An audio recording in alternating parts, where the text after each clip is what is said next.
தொடுவானம் நண்பர்கள் அனைவருக்கும் வணக்கம். நான் உங்கள் பிரியமுடன் பிரியா, விருதுநகர்ல இருந்து பேசுகிறேன். கொன்றை வேந்தன்ல போன வாரம் நாம் பார்த்த செய்யுள் ஆலயம் தொழுவது சாலவும் நன்று. ஆலயம் அப்படிங்கிறது கோயிலை குறிக்கும். நம்ம எந்த மதமாக இருந்தாலும் சரி, நம்ம வழிபடக்கூடிய அந்த இடம்தான் ஆலயம். தொழுவது ஒவ்வொருத்தருடைய வழிபாட்டு முறையும் ஒவ்வொரு விதமாக இருக்கும். எல்லாமே சிறந்த முறை தான். அப்படி நாம் போய் தொழுவது சாலவும் நன்று. நன்றை காட்டிலும் சாலவும் நன்றுனா, எத்தனையோ நல்ல செயல்கள் இருந்தாலும் அனைத்தை விடவும் சிறந்த செயல் எது அப்படின்னா ஆலயம் தொழுவது. இது நம்ம சின்ன வயசில் நாம் தெரிஞ்சுக்கிட்ட பொருள்.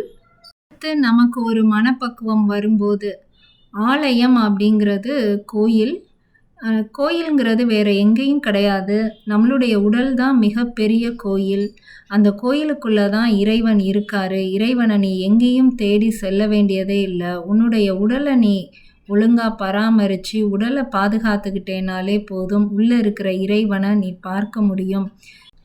தொழுவது அப்படிங்கிறதுக்கு பல பொருள் இருக்குது.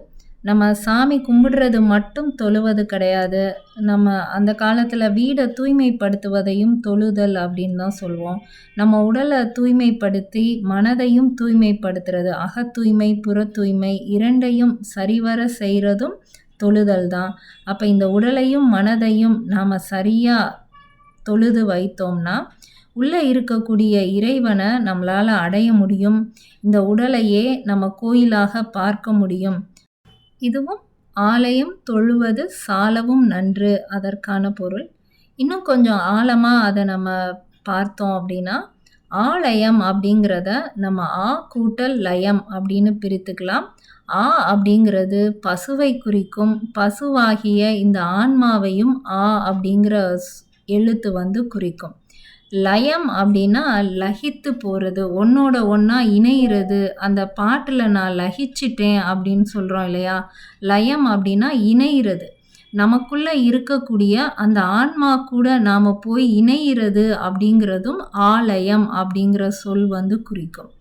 தொழுவது அப்படின்னா அதற்கு நாம் செய்யக்கூடிய சில பயிற்சிகள், தியானங்கள், அதையும் நம்ம தொழுதல் அப்படின்னு எடுத்துக்கலாம். அப்போ நமக்குள்ளே இருக்கக்கூடிய ஆன்மாவை போய் அடையக்கூடிய ஒரு பயிற்சியும் இருக்குது அப்படிங்கிறத ஆலயம் தொழுவது அப்படின்னு எடுத்துக்கலாம். சாலவும் நன்று. இருக்கிற விஷயங்கள்லே அதுதான் மிகப்பெரிய நல்ல செயல். நம்ம இந்த உடலுக்காக உழைக்கிறது, பணம் சேர்க்கிறது, அது எல்லாத்தையும் விட மிகப்பெரிய நல்ல செயல் எது அப்படின்னா, இந்த உடலுக்குள்ளே இருக்கிற ஆன்மாவோட நீ போய் லகித்து ஒன்று சேர்ந்துக்கோ. அதை விட மிகப்பெரிய செயல் எதுவுமே இல்லை அப்படிங்கிறதையும் நம்ம இதற்கான பொருளாக எடுத்துக்கலாம். இப்போ ஆலயம் தொழுவது சாலவும் நன்று. நீங்கள் கோயிலுக்கு போய் இறைவனை வழிபடக்கூடிய பக்குவத்தில் இருந்தீங்கன்னா அதுதான் அதற்கான பொருளாக நமக்கு தோணும். இன்னும் கொஞ்சம் மனப்பக்குவம் வரும்போது, இந்த உடலை பாதுகாக்கணும், மனதை பாதுகாக்கணும், இதுதான் கோயில், இதுதான் இறைவன் இருக்கக்கூடிய இடம், அந்த ஏஜில் இருக்கும்போது அது சரியான விளக்கம். இன்னும் கொஞ்சம் முதிர்ந்த நிலைக்கு வரும்போது ஆங்கிற ஆன்மாவோட நாம் போய் என்னைக்கு லகிக்கிறோமோ அன்னைக்கு தான் இறைநிலையை நாம் உணர முடியும். அதுதான் இருக்கிறதுலே மிக சிறந்த செயல். ஆலயம் தொழுவது சாலவும் நன்று. இப்போ 3வது செய்யுள் பார்க்கலாம். இல்லறம் அல்லது நல்லறம் அன்று. இல்லறம் ஒரு ஆணாக இருந்தாலும் சரி, பெண்ணாக இருந்தாலும் சரி, இல்லறத்தில் இருக்கிறது கணவன் மனைவி குழந்தை அம்மா அப்பா மாமனார் மாமியார்னு அந்த உறவுகளோட நாம் இருந்து வாழக்கூடிய அந்த இல்லறம் தான் இருக்கிறதுலே நல்ல அறம். மிகப்பெரிய அறமான செயல் இல்லறத்தில் இருக்கிறது தான். இது நாம் அறிந்த 3வது செயல். இதற்கு வேறு எதுவும் ஆழமான பொருள் இருக்காங்கிறத அடுத்த வாரம் பார்க்கலாம்.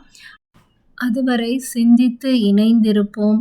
நான் உங்கள் பிரியமுடன் பிரியா. தொடுவானம் நண்பர்கள் அனைவருக்கும் நன்றி.